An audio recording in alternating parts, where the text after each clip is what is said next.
Daily Words of God. Before man was redeemed, many of Satan's poisons had already been planted within him, and after thousands of years of being corrupted by Satan, he has within him an established nature that resists God. Therefore, when man has been redeemed, it is nothing more than a case of redemption, in which man is bought at a high price. But the poisonous nature within him has not been eliminated. Man that is so defiled must undergo a change before becoming worthy to serve God. By means of this work of judgment and chastisement, man will fully come to know the filthy and corrupt essence within his own self, and he will be able to change completely and become clean. Only in this way can man become worthy to return before the throne of God.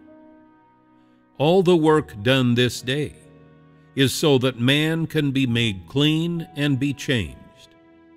Through judgment and chastisement by the Word, as well as through refinement, man can purge away his corruption and be made pure.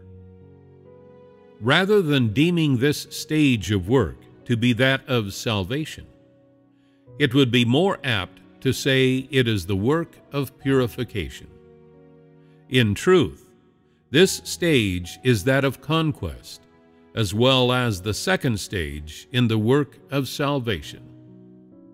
It is through judgment and chastisement by the Word that man arrives at being gained by God, and it is through the use of the Word to refine, judge, and disclose that all of the impurities, notions, motives, and individual aspirations within man's heart are completely revealed.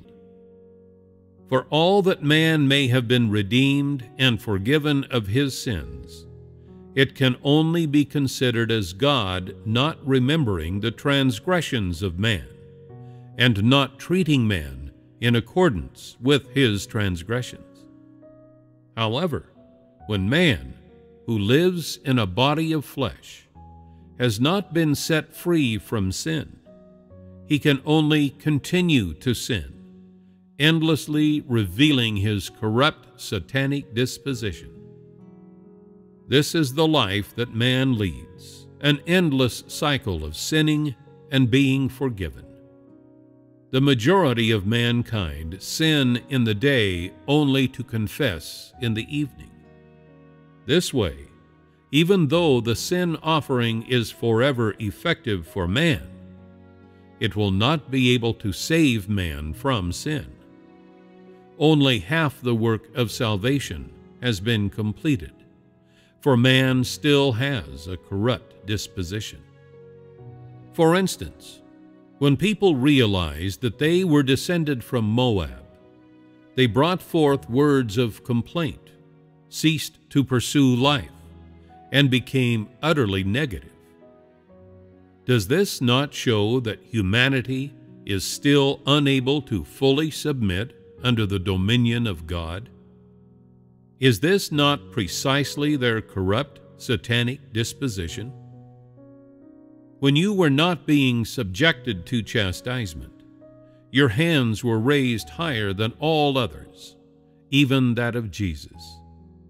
And you cried out in a loud voice, "Be a beloved son of God. Be an intimate of God. We would rather die than bow down to Satan. Revolt against the old Satan. Revolt against the great red dragon.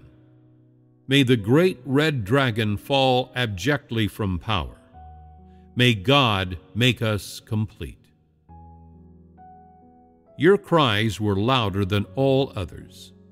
But then came the time of chastisement, and once again, the corrupt disposition of humanity was revealed.